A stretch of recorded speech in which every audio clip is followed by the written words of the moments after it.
ప్రభువైన యేసుక్రీస్తు నామంలో మీ అందరికి వందనాలు. దేవుడి స్తోత్రాలు. దేవుడి మాటలు విందాం కూసేపు. అర్థం కీర్తన గ్రంథంలో దావీదు భక్తుడు చెబుతున్నాడు 19వ అధ్యాయంలో, ఆకాశములు దేవుని మహిమను వివరించున్నవి. ఆకాశములు అంట దేవుని మహిమను వివరించున్నాయి అంట. మనం వివరించలేకపోతున్నాం దేవుని మహిమని. దేవుని మనల్ని ఆయన దేవుడు స్వహస్తాలతో చేసుకున్నాడు. మనల్ని ఆయన స్వరూపంలో మనం చేశాడు. ఆయన స్వరూపంలో చేస్తే మనం భూమి మీదకి వచ్చినాక సృష్టికర్తని మనం ఆరాధించకుండా సృష్టిలో ఆటినీటిని పెట్టుకుని ఆరాధించేత మీరేమో దేవుడు అని అన్నాడు. మా పితరులు అట్లాగే భజన చేసినట్టు చేస్తున్నారన్నమాట. దేవుడి స్తోత్రం. ఇక్కడ చూడు, ఆకాశంలో దేవుని మహిమని వివరిస్తున్నాయి అంట.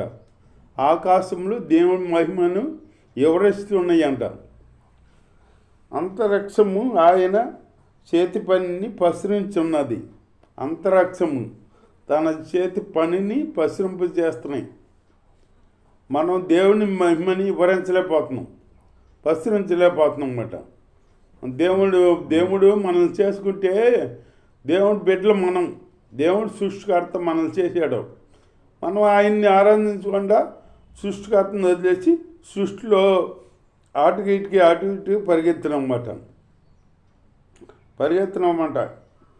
అట్లా అనుకోండి, దేవుని సృష్టికర్త ఎవరో తెలుసుకొని ఆయన్ని ఆరాధించాలి, కనపరచాలి. దేవుడి స్తోత్రం. పగటికి పగలు బోధించున్నదంట, రాత్రికి రాత్రి జ్ఞానము తెలుపుతున్నది. వాటికి భాష లేదు, మాటలు లేవు, వాటి స్వరము వినబడదంట. రాత్రి జ్ఞానం తెలుస్తుందంట. దేవుడి స్తోత్రం. వాటిలో ఆయన సూర్యునికి గుడారం వేసాను. సూర్యునికి గుడారం వేసాడంట దేవుడు. దేవుడి స్తోత్రం. అతడు తన అంతఃపురంలో నుండి బయలుదేరి పెండ్లి కుమారుని వలె ఉన్నాడు. అంతఃపురంలో నుండి వెళ్ళి ఆ పెండ్లి కుమారుడి వల్లే ఉన్నాడంట ఆయన. దేవుడి స్తోత్రం. సూర్యుడు పరిగెత్తి ఉల్లాసించినట్లు తన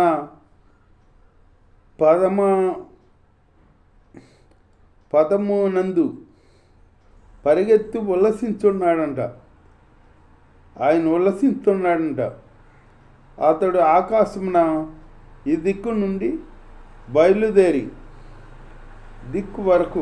ఆ దిక్కు వరకు దాని చుట్టూ తిరుగుతున్నాడు. ఆ దిక్కు వరకు చుట్టూ తిరుగుతున్నాడంట. యెహోవా మించిన ధర్మశాస్త్రము యథార్థమైనది. యెహోవా నియమించిన ధర్మశాస్త్రం యథార్థమైందట. యెహోవా ధర్మశాస్త్రం మనం ధ్యానించాలి. యెహోవా ధర్మశాస్త్రం యథార్థమైందంట. అది ప్రాణమును తెప్పరిల్ల చేద్దంట ధర్మశాస్త్రం. యెహోవా శాసనములు నమ్మదగినవి. యెహోవా శాసనములు నమ్మదగినవి అని చెబుతున్నాడు. యెహోవా శాసనములు నమ్మదగినవి.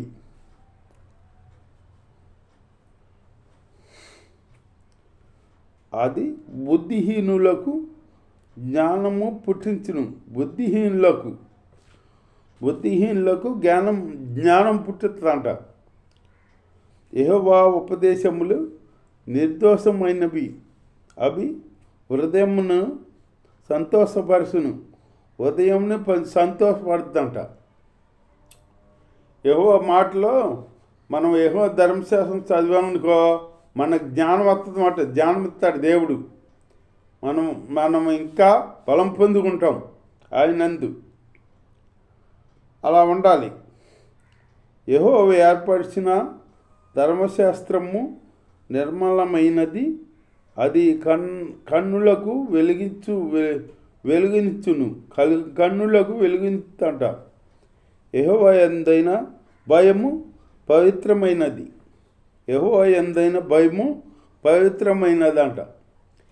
నువ్వు దేవుడు అందు భయభక్తులు కలిగి ఉంటున్నావా? భయభక్తులు కలిగి ఉండాలి మనం. దేవుడు అందు ఉంటే సృష్టికర్తను మనం గణపరుచుకుంటూ ఉండాలన్నమాట. యెహోవా యందైన భయము పవిత్రమైనది, అది నిత్యము నిల్చును. యెహోవా న్యాయ విధులు సత్యమైనవి, అవి కేవలము న్యాయమైనవి. సత్యమైనవి, న్యాయమైనవి. దేవుని స్తోత్రం. అవి బంగారు కంటేను విస్తారమైన, మేలిం బంగారు కంటేను కోరదగినవంట.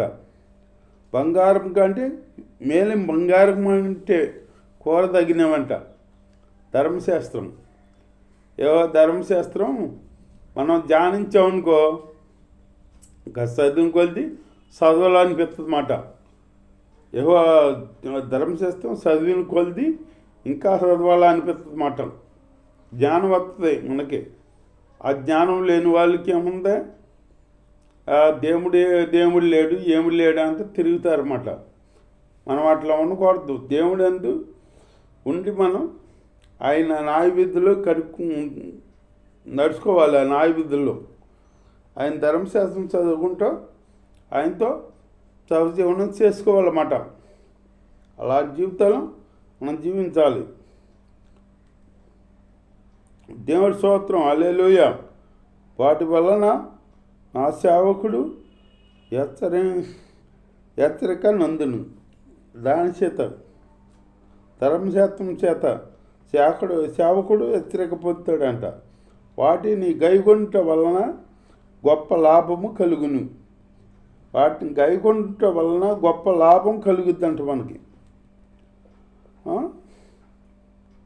తన పొరపాటులు కనుగొని వాడు, నేను రహస్యంగా చేసిన తప్పులు క్షమించి నన్ను నిర్దోషంగా తీర్చుము. అంటే నేను తెలియగా చేసిన తప్పులు నన్ను క్షమించమంటున్నాడు అనమాట. క్షమించి నిర్దోషంగా తీర్చమంటున్నాడు అనమాట. దురభిమాన పాపములలో పడకుండా నీ సేవకుని ఆపుము. దురాభిమాన పాపంలో పడకుండా నన్ను ఆపమంటున్నాడు అన్నమాట. దావీదులాగా మనం ప్రార్థన చేయాలి. నేను పాపంలో పడకుండా నన్ను కాపాడు ప్రభువా నన్ను అని మనం ప్రార్థన చేయాలి. దావీదు భక్తుడు చేస్తున్నాడు ఇక్కడ. అప్పుడు నేను యథార్థవంతుడనై అధిక ద్రోహము చేయకుండా నిందారహితుడగుదును. అప్పుడు యథార్థవంతుడై అధిక ద్రోహము చేయక నిందారహితుడు అగుదును. యెహోవా నా ఆశ్రయమా, నా విమోక్షకుడా, నా నోటి మాటలును నా వృద్ధి జ్ఞానము నీ దృష్టికి అంగీకారములగును గాక అంటున్నాడు దావీదు భక్తుడు. అలాగే దేవుని అందు మనం ప్రార్థన చేయాలి. నిర్దోషులుగా నీ ఎదుటి నేను కనపడాలి ప్రభువా, నిర్దోషంగా ఉండాలి. నాలో మీకు ఆలస్యమైన కార్యాలు ఉంటే తీసివేయండి, నన్ను పరిశుద్ధపరచండి, పవిత్రపరచండి. మీ ఎదుటి నిర్దోషగా నేను ఉంటాకు సహాయం చేయండి అని ప్రార్థన చేయాలన్నమాట. యెహోవా ఆశ్రయమా, యెహోవా నా ఆశ్రయ దుర్గమం, నా విమోక్షకుడా, నా నోటి మాటలు నా హృదయ ధ్యానము నీ దృష్టికి అంగీకారములు గాక అంటున్నాడు దావీదు. ఆయన దృష్టికి అంగీకారములుగా ఉండాలి మనం. అలాంటి జీవితం మనం దేవుడి అందు భయభక్తులు కలిగి ఉండాలన్నమాట. దేవుడి అందు భయభక్తులు కలిగి ఉంటే మనల్ని దేవుడు అధికంగా దీవిస్తాడనమాట. దేవుడితో సహవాసం కలిగి ఉండాలి. దేవుడిని రక్షణ పొందాము, బాప్టిజం పొందాము అనుకుంటున్నాం కానీ, వచ్చి చర్చికి వస్తున్నాం కానీ చేతలం అనుకుంటున్నాం కానీ దేవుడితో సహవాసం కలిగి ఉన్నామా? దేవుడు మెచ్చే కార్యాలు చేస్తున్నామా? మనం చేసే బిడ్డలుగా ఉండాలన్నమాట. అటు బిడ్డలుగా ఉండి దేవుణ్ణి కనపరిచే బిడ్డలుగా ఉండాలి. దేవుడి స్తోత్రం. ఆపత్కాలమందు యెహోవా నీకు ఉత్తరమిచ్చును గాక. ఆపత్కాలంగా యెహోవా ఉత్తరం ఇస్తాడంట. మనకే ప్రార్థన చేస్తూ దేవుడితో మనం సహవాసం కలిగి ఉన్నామనుకో, మనకు ఆపద వచ్చిందనుకో, ఆపత్కాలం మనం ప్రార్థన చేస్తే మనకు ఉత్తరం ఇస్తాడు యెహోవా. దేవుడి స్తోత్రం. యాకోబు దేవుని నామము నిన్ను ఉద్ధరించును గాక. యాకోబు దేవుడు మనల్ని ఉద్ధరిస్తాడంట. దేవుడి స్తోత్రం. పరిశుద్ధ స్థలములో నుండి ఆయన నీకు సహాయము చేయును గాక. పరిశుద్ధ స్థలములో నుండి మనకి సహాయం చేస్తాడంట. దేవుడితో సహవాసం చేస్తూ, దేవుడితో ప్రార్థన చేసుకుంటూ, దేవుడితో ఉంటే మన ప్రార్థన దేవుడు ఆలకిస్తాడనమాట. ఆలకించి ఆయన పరిశుద్ధ స్థలంలో నుంచి మనల్ని దీవిస్తాడనమాట. ఓ భక్తుడు చెబుతున్నాడు, సియోనులో నుండి నిన్ను ఆదుకొండును గాక. సియోనులో నుండి నిన్ను ఆదుకుంటాడంట. ఆయన నీ నైవేద్యములన్నిటినీ జ్ఞాపకము చేసుకొనును గాక. మనం చేసే నైవేద్యాలన్నీ దేవుడు జ్ఞాపకం చేసుకుంటే మన పక్కన కార్యం చేస్తాడనమాట. దేవుడి స్తోత్రం. నీ దహన బలులను అంగీకరించును గాక. నీ కోరికను సిద్ధింపజేయను చేసి నీ ఆలోచన యావత్తు సఫలపరచును గాక.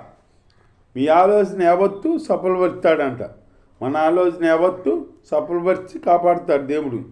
దేవుడితో మనం సహజీవనం కలిగి జీవించుకోవాలన్నమాట. దేవుడితో సహవాసం కలిగి జీవించాలి. దేవుడితో సహవాసం చేసిన బిడ్డలో అధిక ఆశీర్వాదం పొందుకున్నారన్నమాట. పొందుకుని దేవుడి కార్యాలు చూస్తూ, దేవుడితో సహవాసం చేస్తూ జీవించిన వాళ్ళు ఉన్నారు చాలామంది. దేవుళ్ళు లేడులే, ఏమి లేడులే అన్నవాళ్ళు చాలామంది పాడైపోయారన్నమాట. అట్లా పాడైపోయే బిడ్డలుగా మనకుండా ఉండకూడదు అన్నమాట. దేవుణ్ణి వెతికే బిడ్డలుగా, దేవుని ప్రార్థన చేసే బిడ్డలుగా, దేవుని గణపరుచుకుని ఆయనతో సహవాసం చేసుకుంటే మన బలహీనతలో నుంచి ఆయన మనల్ని కాపాడుతాడనమాట. మన అక్కర్లు ఎరిగి మన అక్కర్లు తీరుతాడనమాట దేవుడు. అట్లాగే దేవుడితో సహవాసం చేస్తూ మనం జీవించాలి. దేవుడి స్తోత్రం. హల్లెలూయా. యెహోవా నీ రక్షణ బట్టి మేము జయోత్సాహము చేస్తున్నాము. రక్షణను బట్టి జయోత్సాహం చేస్తున్నాము అంటున్నాడు భక్తుడు. మా దేవుని నామం బట్టి మా ధ్వజము ఎత్తుస్తున్నాము. నీ ప్రార్థనలన్నీ యెహోవా సఫలం చేయను గాక. యెహోవా సఫలం చేయను గాక అంటున్నాడు. యెహోవా సఫలం చేస్తాడు మన ప్రార్థనలన్నింటినీ. మనం చేసే ప్రార్థనలన్నీ యెహోవా దేవుడు సఫలం చేస్తాడనమాట. అట్లాగే యెహోవాతో మనం దేవుడితో సహవాసం కలిగి ఉండాలి. మనం లోకంలో ఉండకూడదు. లోకంలోకి మనకు అనవసరం. దేవుణ్ణి పరిపూర్ణంగా నమ్ముకుని ఆయన కృపను పొందుకోవాలంటే ఆయనతో సహవాసం చేస్తూ, ఆయనతో జీవిస్తూ, ఆయన ఆశీర్వాదం పొందుకోవాలన్నమాట. దేవుడి వాక్యం దీవించుగాక. స్తోత్రం నైనా. పరిస్థితి ఇప్పటివరకు నాయన మీ కృప సన్ని తోడించారు తండ్రి. మీ స్తోత్రం నాయన. ఇప్పుడు నాతో మాట్లాడిన మా దేవాన్ని స్తోత్రం నాయన. తండ్రి మాటలు విన్న బిడ్డలందరూ తండ్రి నాయన మీ రక్షణ పొందాలి తండ్రి. సహాయం చేయండి తండ్రి. అదే నాస్తండి నాయన. మీ ఆకాశండి మీరే సహాయం చేసి నాయన ప్రతి ఒక్క బిడ్డకి మీ రక్షణ దయచేసి మీ రాజ్యానికి రాక సిద్ధపరచుకొని అదిరైన నామలో ప్రార్థన చేసి అడుగుపెట్టుకున్నాం పరమ తండ్రి. ఆమె సిద్ధపడుతున్నాం మా దేవాన్ని స్తోత్రం పరమ తండ్రి. ఆమెన్.